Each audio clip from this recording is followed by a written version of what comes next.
Bonjour à tous, très heureuse de vous retrouver sur 8 Mont Blanc pour un nouveau journal. Dans l'actualité de ce mercredi 13 janvier, la Suisse durcit le ton. Le nombre d'infections, d'hospitalisations et de décès stagne à un très haut niveau chez nos voisins. Un semi-confinement a donc été décidé ce matin par le Conseil fédéral. Les remontées mécaniques restent cependant ouvertes. Reportage à suivre. Elle sillonne les routes au volant de son épicerie itinérante. Aurore s'installe sur les places de village et les marchés du pays de Gex. Dans sa vitrine mobile, des produits locaux de la ferme familiale. Rencontre dans ce journal signé Jean-Paul Crespi. 2000 automobilistes bloqués par la neige. La situation était critique la nuit dernière sur l'autoroute A41 entre l'Ain et la Haute-Savoie. Un accident près de Bellegarde sur Valserine survenu en fin d'après-midi mardi a provoqué d'importants bouchons. La circulation a été arrêtée pendant de longues heures alors qu'il est tombé près de 30 cm de neige dans le secteur. Des centres d'hébergement d'urgence ont été installés dans la commune de Val-Serone. Les derniers véhicules ont été dégagés vers 4h30 ce mercredi matin. Pompiers, gendarmes ou encore bénévoles de la Croix-Rouge sont intervenus pendant près de 13 heures sur l'A40. Soyez prudents si vous devez prendre la route, vous l'avez vu, la gendarmerie de Savoie rappelle sur son compte Twitter quelques consignes. La Haute-Savoie reste ce soir en vigilance orange. 10 à 20 cm de neige supplémentaires sont attendus des 500 mètres dans la vallée de l'Arve notamment. Ce mercredi, de nombreuses communes ont partagé justement leur paysage enneigé sur les réseaux sociaux, comme vous le voyez sur ces photos publiées sur Twitter tout au long de la journée. Des images qui font rêver et qui nous donnent parfois envie d'aller savourer la neige fraîche. Mais attention, en montagne, la prudence est de mise. Le risque avalanche sur nos massifs est fort, comme vous pouvez le voir sur la carte Météo France. Le risque précisément est de 4 sur 5 sur nos massif. Prudence donc si vous allez en montagne. Un appel à l'aide sous la forme d'une vidéo choc. C'est le format qu'a choisi un commerçant de Tignes. Ludovic Herto, gérant de 2 boutiques dans la station savoyarde, a publié cette vidéo pour représenter la mort des commerçants en station alors que les remontées restent fermées.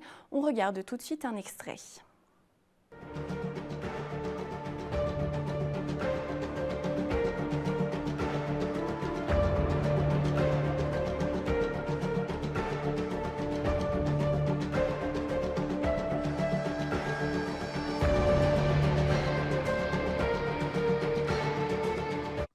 Je m'appelle Ludovic, je suis commerçant à Tignes, en Savoie, magasin de sport. Vous savez ce que je suis en train de faire? Je monte en rando et je remonte la montagne encore et encore. Je le fais pour 2 raisons. La première raison, c'est que j'ai rien d'autre à foutre.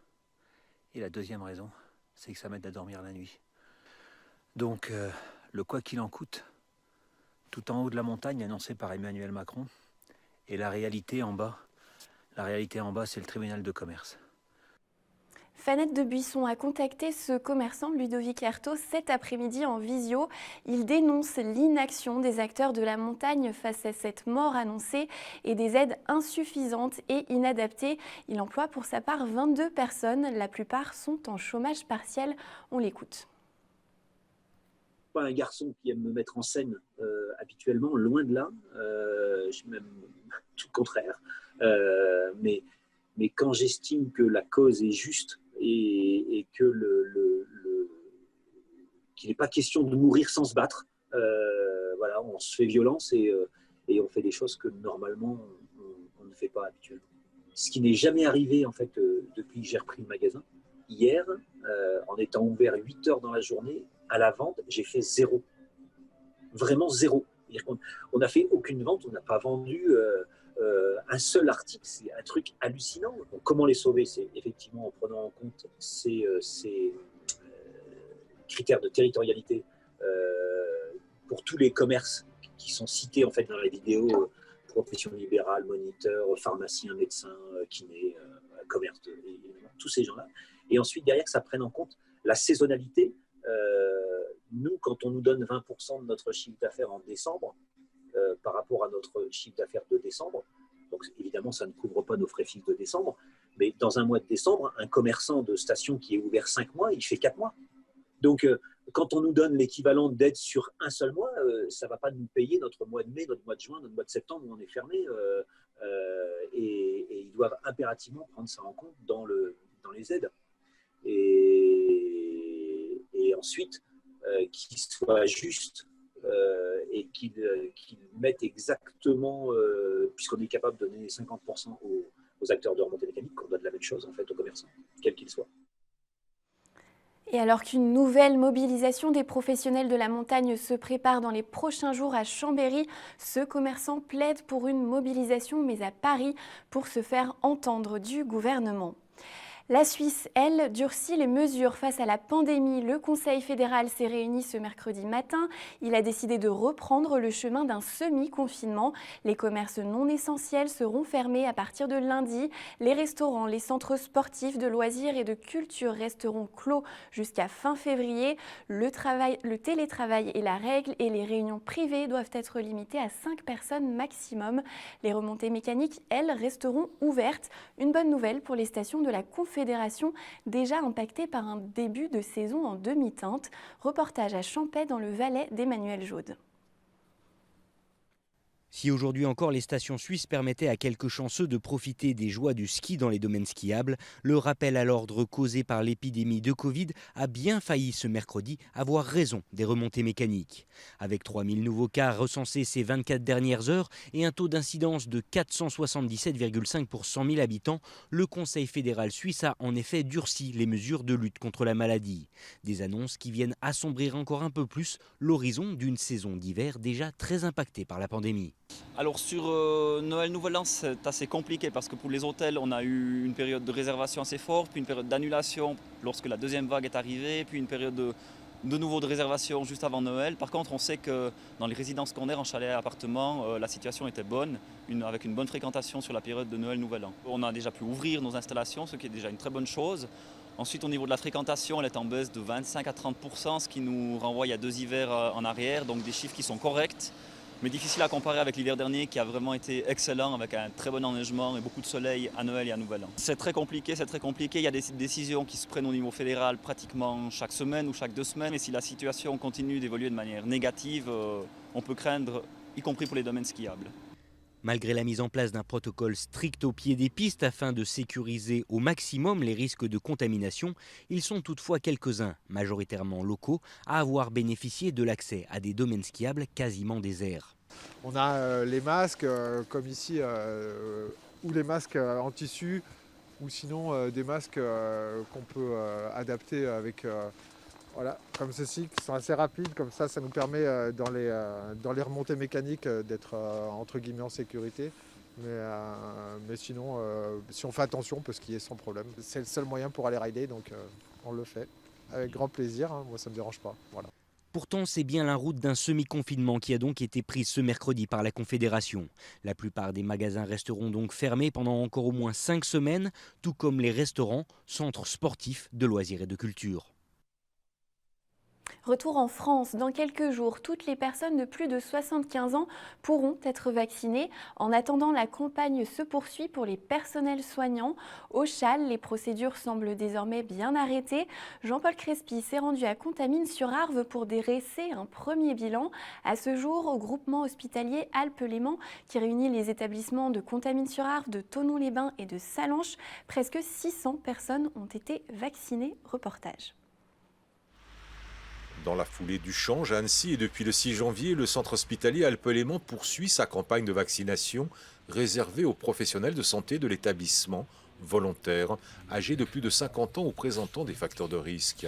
Une vaccination également élargie au personnel des cliniques privées, aux médecins et infirmières libéraux, aux kinésithérapeutes du bassin Genevois et du Faucigny. Après une semaine de vaccination, le premier bilan est très satisfaisant puisque le centre vaccinal a déjà vacciné plus de 400 personnes depuis son ouverture. Les chaînes logistiques, elles existent, elles ont été réactivées et adaptées, mais on ne partait pas de zéro. On a l'habitude, c'est notre métier.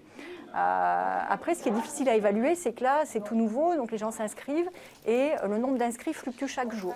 Donc c'est vrai qu'avec 2 livraisons par semaine, il est un petit peu difficile d'évaluer qui va s'inscrire dans la semaine et de combien de doses nous aurons besoin. C'est simple Oui et non. Nous maîtrisons ces flux logistiques dans les hôpitaux. Nous avons l'habitude, les pharmaciens, bien sûr, sont très attentifs. Tout est très sécurisé. Et donc, au niveau des hôpitaux, au niveau des centres de cette dimension, il n'y a pas de problème de gestion logistique. Et donc, ça se fait de façon fluide et en sécurité. Chaque jour, 90 créneaux sont disponibles de 10h à 18h. Un dispositif désormais en ordre de marche. Après un bref entretien, le patient est vacciné puis maintenu en observation 15 minutes pour vérifier qu'aucun effet indésirable n'apparaisse. Je pense que les inquiétudes sont en train de se gommer. On voit le rythme là, des prises de rendez-vous. C'est les rendez-vous en ligne qui se prennent de façon très simple pour les professionnels et ce sera le cas pour le grand public. Et là, il y a une vraie attente. C'est-à-dire que quand vous discutez avec des personnes, soit de plus de 50 ans ou des personnes là, de plus de 75 ans en ville et vers même moins de 75 ans, il y a vraiment une attente. C'est une chance ce vaccin. Les gens qui viennent ici ont finalement peu de questions sur la vaccination. On les informe sur les effets indésirables bénins qui sont attendus, une douleur au bras, des choses qui certes arrivent mais qui sont tout à fait bénins et qui signent justement l'efficacité du vaccin parce que ça prouve en fait que votre vaccin il fait réagir votre corps et donc il permet de créer des anticorps. Les hôpitaux du groupement hospitalier Alpes-Léman sont également mobilisés dans la campagne de vaccination pour endiguer l'épidémie de Covid-19. Les hôpitaux de Thonon et de Sallanches ayant également ouvert leur centre de vaccination, le centre hospitalier Alpes-Léman assurant la redistribution des doses vers ces hôpitaux. Une information pratique à destination des Annéciens. Les vacances d'hiver débuteront le 8 février prochain. Vous pouvez dès aujourd'hui inscrire les enfants de 3 à 17 ans dans les centres de loisirs et espaces jeunes municipaux. Le programme des activités est en ligne sur le site de la ville. Près de 300 places sont disponibles dans 6 structures. Des dispositions sont bien sûr prises pour le respect des gestes barrières. Suite de notre feuilleton de la semaine, Jean-Paul Crespi nous fait découvrir des épiceries un peu particulières qui ont eu un rôle très important pendant les derniers confinements. Ce soir, rencontre avec Aurore dans le pays de Gex. Elle propose les produits de l'exploitation familiale gérée par son frère, mais aussi des produits de producteurs locaux. Son lieu de vente, les places de village et les marchés où elle installe sa vitrine mobile. Reportage. Depuis 2 ans, Aurore sillonne au volant de son épicerie itinérante le sud du pays de Gex. Une idée qui lui trottait dans la tête afin d'offrir à l'exploitation familiale agricole une lisibilité et une nouvelle opportunité. De place du village à quelques marchés hebdomadaires, elle privilégie les produits issus de la ferme tout en proposant également des productions en provenance d'autres exploitations agricoles locales. Une démarche volontaire insolite qui a su convaincre de nombreux clients et attire régulièrement ceux pour qui bien manger est devenu une règle de vie. Certains ont déjà pris leurs habitudes et la jeune épicière n'a même pas besoin de demander ce qu'elle doit servir. Des fois, il me manque un peu de centimètres parce que j'ai beaucoup de produits et du coup, je dois jouer à Tetris pour tout ranger. Mais voilà. Après, la seule chose, c'est que j'ai des clients qui me demandent de temps en temps, alors pas souvent, mais qui aimeraient par exemple des légumes. Le problème, c'est que les légumes, dans le pays de Gex, vous trouvez le maraîcher.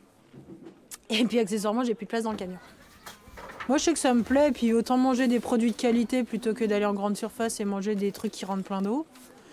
Voilà, après, c'est un mode de vie, je pense. L'épicerie d'Aurore est au service des producteurs locaux. De contact facile avec la clientèle, elle constate chaque jour l'intérêt que suscite son commerce. Visiblement, son initiative suscite l'intérêt des habitants où elle fait halte, même si parfois la fréquentation reste encore timide.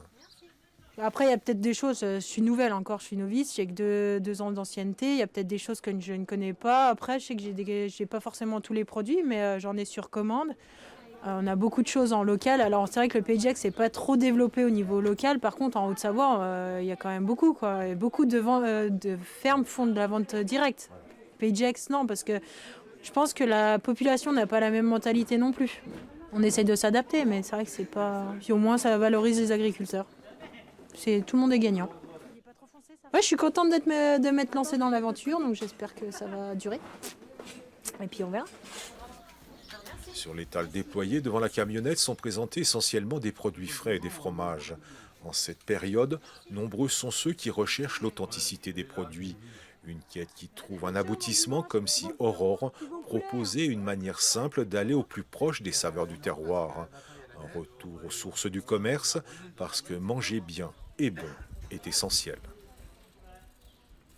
Depuis plus de 5 ans, les sapins des vieilles villes de Chambéry et d'Annecy sont collectés grâce à un attelage de chevaux. C'est aussi le cas à Aix-les-Bains depuis 2 ans. Ce mercredi, Capitole et Cascou ont sillonné les rues piétonnes d'Annecy pour ramasser près de 2 tonnes de sapins de Noël. Ils sont ensuite broyés et transformés en compost, comme ceux déposés en déchetterie.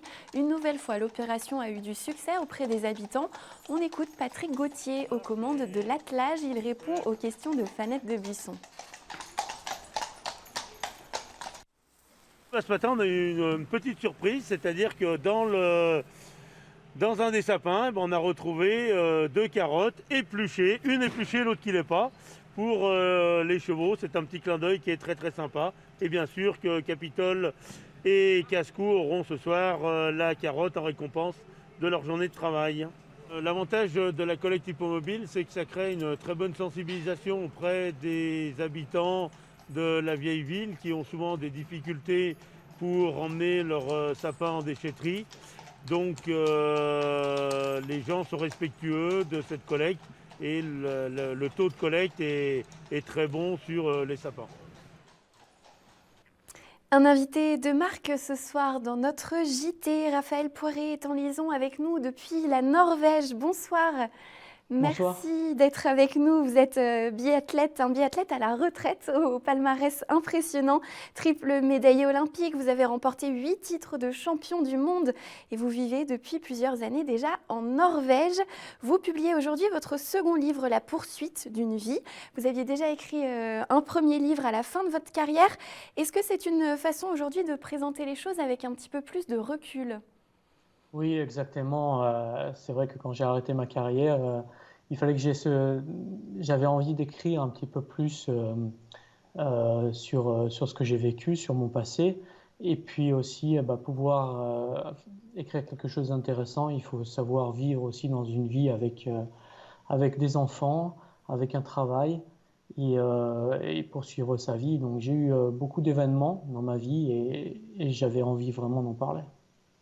Vous vous êtes reconverti suite à votre carrière. Vous êtes aujourd'hui directeur marketing dans une entreprise de conseil dans le bâtiment. Un vrai virage.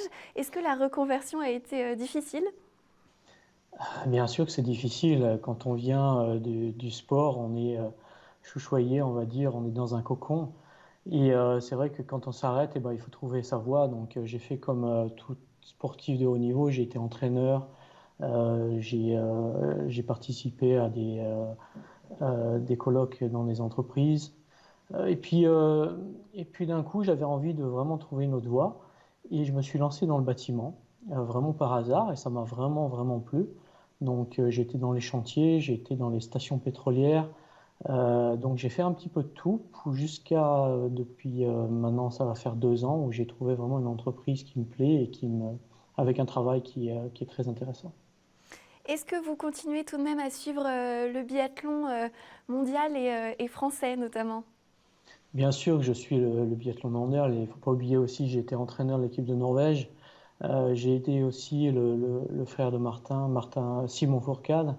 Donc c'est vrai que c'est ces 2 nations qui me touchent énormément et je les suis de très près. Actuellement, quel est votre regard sur l'équipe actuelle de biathlon français ? On va dire que c'est difficile après Martin Fourcade parce qu'il a mis tellement la barre très très haute. Et maintenant c'est une équipe qui a vraiment des athlètes exceptionnels. Je pense qu'il se met un petit peu trop de pression et je pense qu'au fur et à mesure des courses, ils vont trouver vraiment leur allure et montrer que la relève elle est là, quoi. Mais c'est vraiment des athlètes exceptionnels, on va dire. Là on a vraiment de la chance après Martin de ne pas avoir ce vide, on va dire. Quels sont vos projets à venir là, pour cette année 2021 qui débute et qui est toujours dans un contexte particulier ? Quels sont vos projets à venir ? On va dire que je suis en train de construire un chalet en montagne. Ensuite, j'ai toujours mon travail qui me prend énormément de temps. J'ai mes enfants. Donc on profite énormément de la nature en Norvège. Il y a beaucoup de neige en ce moment. Donc c'est la montagne, c'est la nature. Et puis voilà, on profite un maximum. Merci beaucoup. On vous souhaite de profiter encore longtemps de la neige en Norvège. Merci Raphaël Poiré d'avoir été avec nous. Merci à vous. Et on se quitte avec des images de neige, justement. Il en est beaucoup question en ce moment. Ce week-end, promeneurs, randonneurs et jeunes skieurs étaient nombreux à se ressourcer sur les pistes de la petite station d'Irminte dans le Chablais. Son point culminant est à 1607 mètres précisément, avec un joli panorama sur les sommets environnants. Dans quelques instants, la météo de Thierry Paul, suivi de Panorama, un nouvel épisode ce soir consacré à la glisse avec Emmanuel Jaude. Je vous dis à bientôt sur 8 Mont Blanc. Prenez bien soin de vous.